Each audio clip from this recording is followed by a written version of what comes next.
Hey guys, it's Danny. Yeah, long time no see, I know. But I had a pretty horrible summer. The heat really wasn't good with me and I kind of had to prioritize my health. So I stepped away a little bit from this channel and from the tanks as well. But recently, in the past month or month and a half, I started to feel better. So I got back to work. And I think it's time that I give you a little update of what's been going on in the grow room and tell you a little bit about my plans moving forward and what projects I have in mind, because yes, summer is done almost. Cooler temperatures are coming, so I'm sure I'm gonna be back to my old very workaholic self very soon. Righty then. So let's start with this tank because this is fairly new. Definitely you don't know it. I did film how I put it together, so we're definitely gonna talk more about it.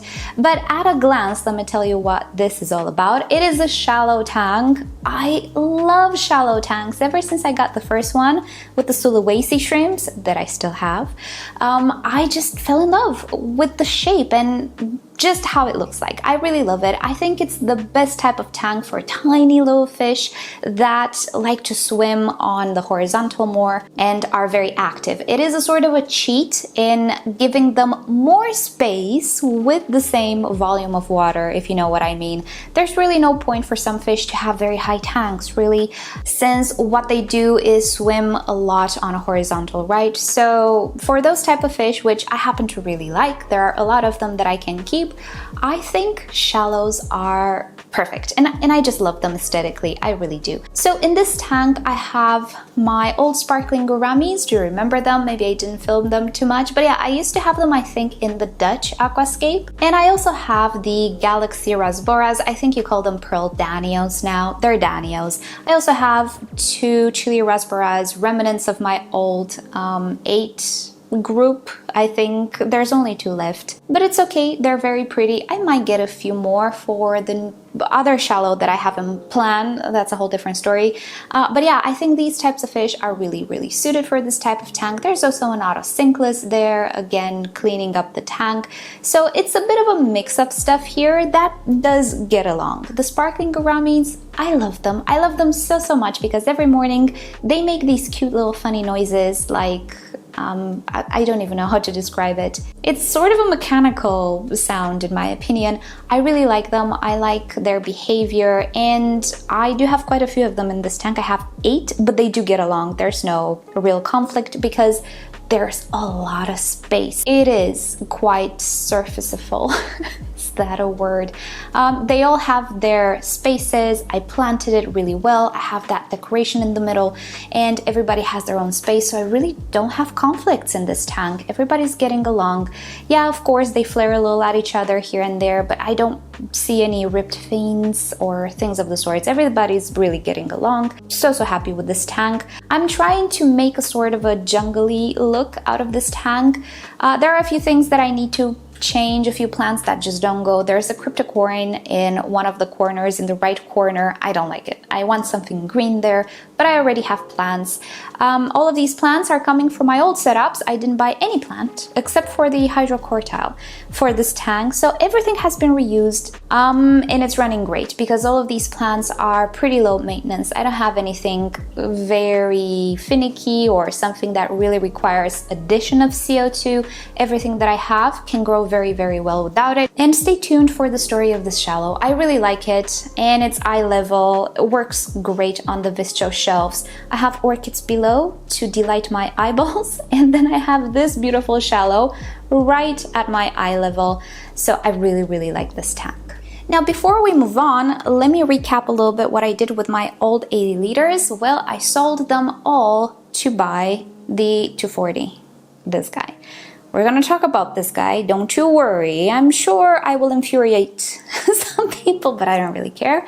We're gonna talk more about that particular aquarium in a whole saga of videos. It's gonna be like my TED Talk because I thought it through a lot and I'm gonna explain to you how it actually works.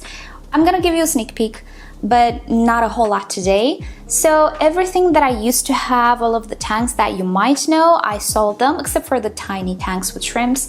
So I sold all of those just to be able to afford to buy the bigger tank, and I do not regret it at all. So that's what happened to them. The fish mainly I kept, but there are a few things that I don't have anymore. Let's talk about them because some are heartbreaking. Hellboy and Mera, they jumped.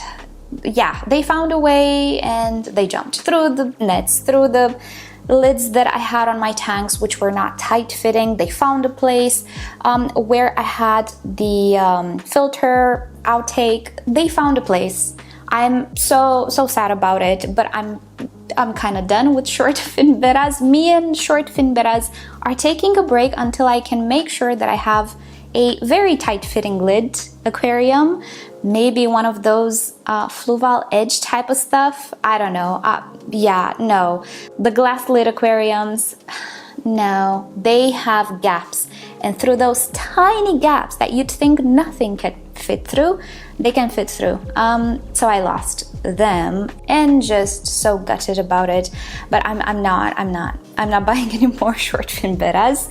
Then I don't know if you know, I don't know if I made videos, but I did also have a pair of black rams. Beautiful fish. I'll search for some footage. Absolutely delightful. At some point they even laid eggs. I had them in the Dutch scape. Everything was going well until they grew up a little bit and the male became so violent, so aggressive. He murdered his mate and I saw it too late. I couldn't save her. I kind of forgave him. I thought, well, okay, maybe it was because the mating was not successful. So I gave him another chance and I was like, okay, I'm gonna search for a new female. We'll see how it goes. But then I noticed he started to attack other members of the community tank. So I had him in a separate quarantine. I thought, well, the coolie loaches, which I still have two of them, he will not attack them, right? He just attacks stuff that are swimming next to him. No, he attacked the coolie loaches as well. So I kept him alone, and then recently I got 3 bristlenose plecos, which are fairly big, twice as big as him. So I didn't really have a quarantine at hand, so I thought, well, he's not gonna attack them. They don't really swim around. They're big. I don't think he's gonna attempt. Oh boy, he killed one of them. So when I noticed, I tried to remove them. And imagine me trying to remove them with the net and him trying to kill them and follow them in the net and everywhere. The poor fishes, they were so stressed. I was like just neurotic trying to save them from the grasp of this evil beast. He is, or was, because I donated him, so aggressive and I loved him so much, but I cannot keep him in a community. I don't want to breed fish. I'm not into that. It's very dramatic for me, very dramatic. I'm gonna tell you later why. But I didn't want to keep him to breed him. I wanted to keep him in a community because I liked him and I wanted him to have a mate. But he's so aggressive that I just couldn't. So I had to donate him. He has a whole super big shallow to himself. Hopefully he will have a mate. Hopefully he will have the chance to mate. He's already 1 year old. I had him for almost a year. So I don't know about that, but definitely I do not have the possibility to take care of such an aggressive fish. And I did see on the internet that people were complaining that the black rams are more aggressive than any other rams. And I find it to be absolutely true based on this single experience. Mind you, I've had rams, all sorts of rams for the past 15 years on and off. And yes, I know males can get aggressive, but not to this level. Not to this, nowhere near this level. It wasn't a question of space. It wasn't a question of anything other than he could not stand anybody, pretty much. And he only had one wish, and that is to destroy the world around him.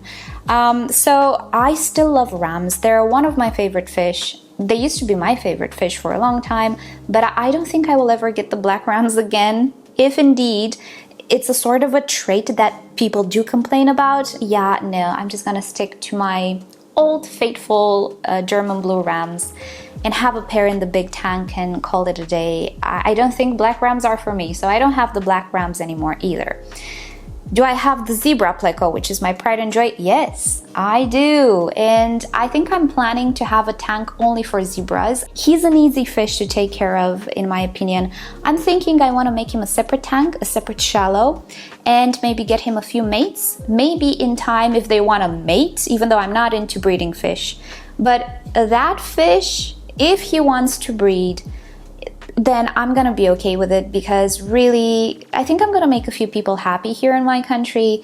Just the PSA, my main income is my orchid channel, not breeding fish. I'm not into it. I find it very, very, I don't know, emotionally burdening for me. I don't like to cull fish. I don't like to think that, okay, some fish are not pretty enough to sell. I used to breed betta like 15 years ago. I had a few attempts and successes, but then I had so many of them that I just couldn't give away. Some of them were deformed, some of them were, and I cannot destroy fish. I cannot. So I had to keep them in my community tanks and so on. I just don't have what it takes to do that. So I don't like breeding fish. No, thank you. It's traumatic for me, really. But as far as I understand, the plecos and zebra pleco, he's not that hard to breed, and except for maybe some stubby nose, I think it is, that little deformity, which, you know what, I can live with, and I can put them in my community tank. Except for that, they don't really have issues with, oh, the color pattern is not right, the fins are not big enough, this is not, you know, people don't like this, they like the other, you know, and they don't make a lot of babies like bettas and stuff. So I think I'm willing to give zebra plecos a try if, you know, I get my hands on a few of them, which I hope I do, because I love them, and make a few people happy. You know, I'm good. I love those fish. I'm willing to make a whole shallow just for them. I think it's gonna be pretty. So yeah, those are a few updates of my old fish. Let's carry on with other stuff that I have. Ta-da! Behold, my Sulawesi shrimps tank. Is it still here? Yes, it is. I'm doing great with them because I'm lucky enough to have the temperature really easy to handle, the water parameters straight out of the tap. I'm really lucky in this regard. I do tend to do well with hot growing stuff. And with the Sulawesis, yeah, the pH of my tap water is perfect for them, so I don't really have issues with them, which is great because these little shrimps are endangered in their natural habitat due to introduction of fish that don't belong there and also human activity. Now, mine are not wild caught. I don't do wild caught as much as possible, and especially when it comes to these shrimps, I don't want anything wild caught that I cannot reproduce. But these are tank bred, and they have increased in numbers quite a lot. They hide a lot, so you cannot really see how many I have, but I have a lot of them. And to some extent, everybody who has Sulawesi shrimps does a little bit of conservation as well, because they are indeed threatened. So I'm really, really happy and pleased that I can take care of them. And this climate and this water that we have here in Cyprus is perfect for them. So I'm hoping to popularize them a little bit in Cyprus. The more we have, the better, I guess. The setup is the one you guys know. I'm thinking though, I don't know, I'm thinking to put them in a smaller-ish tank because they really don't need this much space, to be honest. They really don't breed as fast as neocardinas. And I can work on a vertical level with them as well. I can arrange those rocks. So I'm thinking maybe one of my cubes, I can just move everything from here into one of my cubes, because this shallow I could actually make for the zebras, right? I think it will be great for the zebras, and I think I can make it very nice, a little bit planted with a lot of caves, you know, all that setup. I think I'm gonna make it really pretty, and I'm seriously considering just to pretty much move everything to a different tank. I don't need to recycle anything, just move everything to a different tank, and I think they will be okay. So yeah, other Sulawesi shrimps I did not have the opportunity to find and to purchase, and I don't think I will for a long time, but I'm good with my cardinals. I really enjoyed them. But yeah, this tank is a little, you know, unnecessarily big. You know, they say the bigger the tank, the bigger the colony. Well, these guys are not really filling up my tank all that fast. So I can even do 2 tinier tanks with them, and I'm good with that. I don't know, I'm thinking about it. But yeah, the Sulawesis are still here. They're lovely. Some shrimps that are not here anymore are the crystals. For those of you who know me and who know my climate, if you thought well, you're gonna have issues in the summer. You were right. I did have issues in the summer. No matter how many fans I had blowing on the water, I could not get that temperature down. So the crystal shrimps started or stopped breeding. Their numbers kind of dwindled. So I gave them away before I lost them, because summer is long here. See what I mean? I do better with animals that are hot growing. With cooler growing things in general, I really don't have that much success. I tried, I did my best. Yeah, this is not the room, this is not the house, this is not the best period for me to take care of them. The tutorial I made is still good. As long as the temperatures don't exceed 25 degrees Celsius, you should be fine with them. I wasn't, because I could not get that water temperature down. So I don't have them anymore, sadly, but I have these guys. Right. Now let's look at stuff that you might not know. Oh, no, first let's look at Johnny. Let's make an update on Johnny. Now, Johnny, if you remember, is my saved betta fish, which, where are you, boy? Come here. He's somewhere here. He's always doing something. So I still have him. I'm gonna give you some B-rolls, and he looks spectacular. His story is quite a nice one. I saved him. I mean, it's not nice that he had to be that sick, but it's nice that I managed to save him. And he looks glorious now. Oh, come here. I see you. Come here. There he is. There's my pretty boy. Oh, look at him. He's wonderful. So he looked so sad when we first found him. You can see a video of his story linked down below. So I still have him. He lives in this cube together with some green neons that nobody knows they're there. Nobody sees ever. They're in the bushes all the time. Not even Johnny knows they're there. That's how well they hide.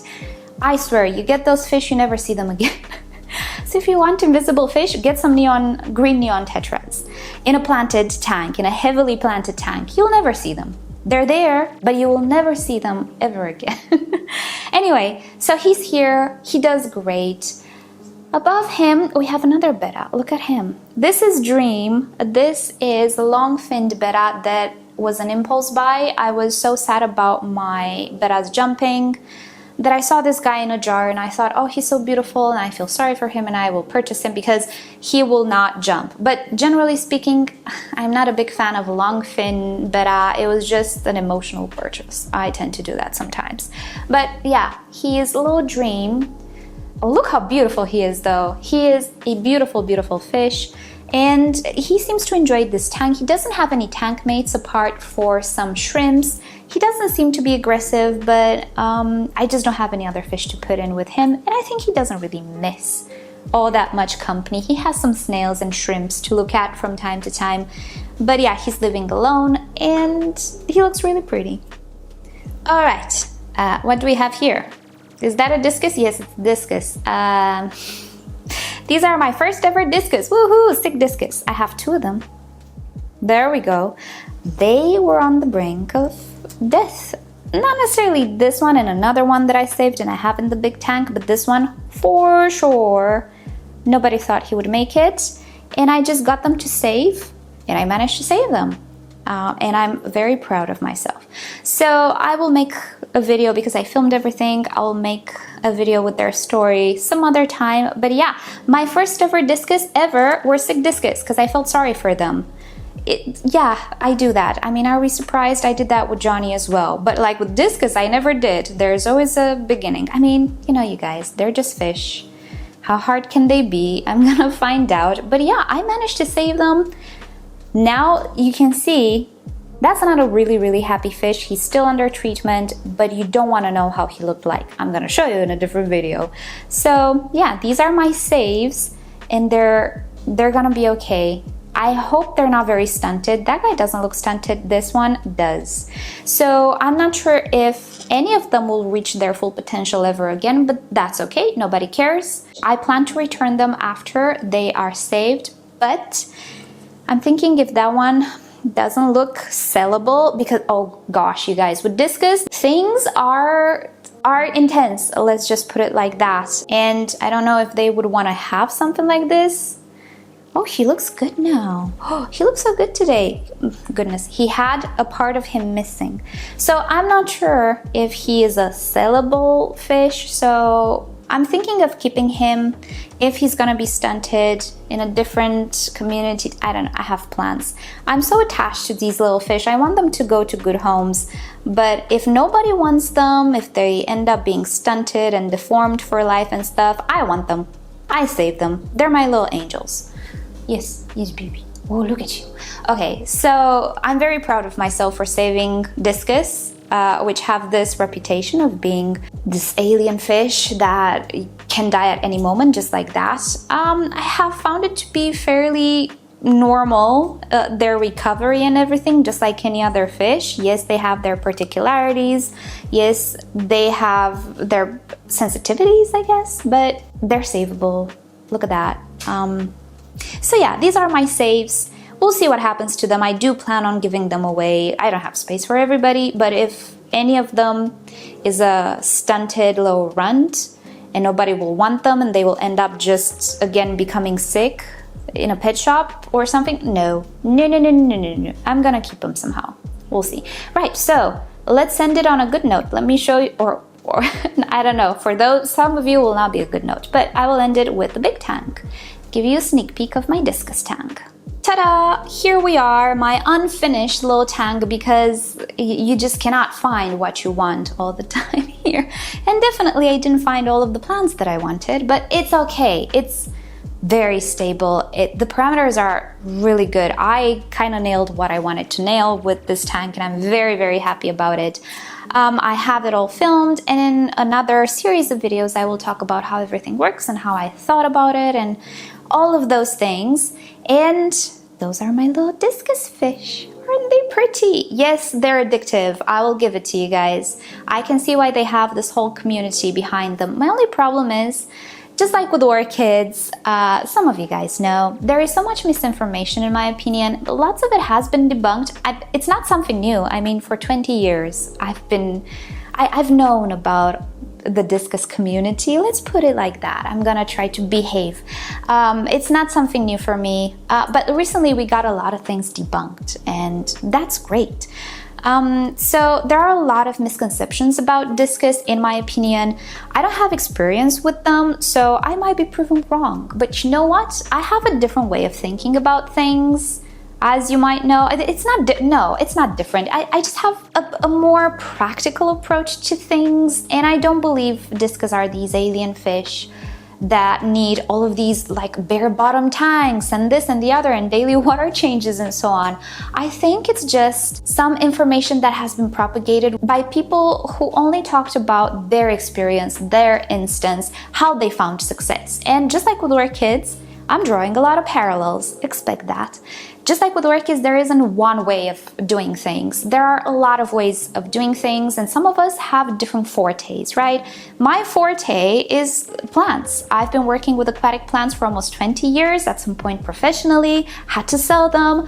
I know a lot of things about them, and with plants comes a lot of knowledge about water chemistry. Now, not to a chemist level, but to keep an aquarium working, you have to know water chemistry. So if you know plants, in my opinion, I think it's much easier to grow fish. When it comes to fish, obviously I don't have experience with Discus, but I looked at them as just any other fish. Requires pretty much the same basic things, plus, their specific needs and their specific traits that come from anatomy and where they come from and so on and so forth. So I looked at things like that. I didn't consider them as these fish that can only grow in bare bottom tanks. They will get stunted if you put a plant in the tank, and all of those things that I consider myths and have been debunked recently by science. So the way that I did this tank, of course, was planted, because I rely a lot on plants to maintain the balance in my tank and to avoid the things that people usually go through with Discus, what I believe they go through, all of that water change problem. I think I know why that happens, and even though I don't have this tank for a long time, I have been observing it and testing it a lot, and I knew that I was making it in such a way that I would not have issues with the water, and indeed I don't. How will that fare? We'll see, because everything is kind of thought through. So I do, in time, maybe after a year, want to make a sort of a, how to, if I get it right, if everything goes right, how to keep Discus in planted tanks, because there is a science. The plants that I chose, they're not any type of plants. The way that I planted them, it is not random. The way that I segmented the tank, again, not random. What else? Filtration, light, all of those things, they're not random. So I will talk more at length if I have success with this tank, but so far it kind of shapes up in the way that I thought it would, and in the end we'll see how things go. So let's end it here. I have a few more fish in quarantine. This tank will have some rummy nose tetras and some bristle nose plecos. I think I will remove the zebra, which he's in here, but you know what? These guys will grow faster than him. So I'm a little afraid.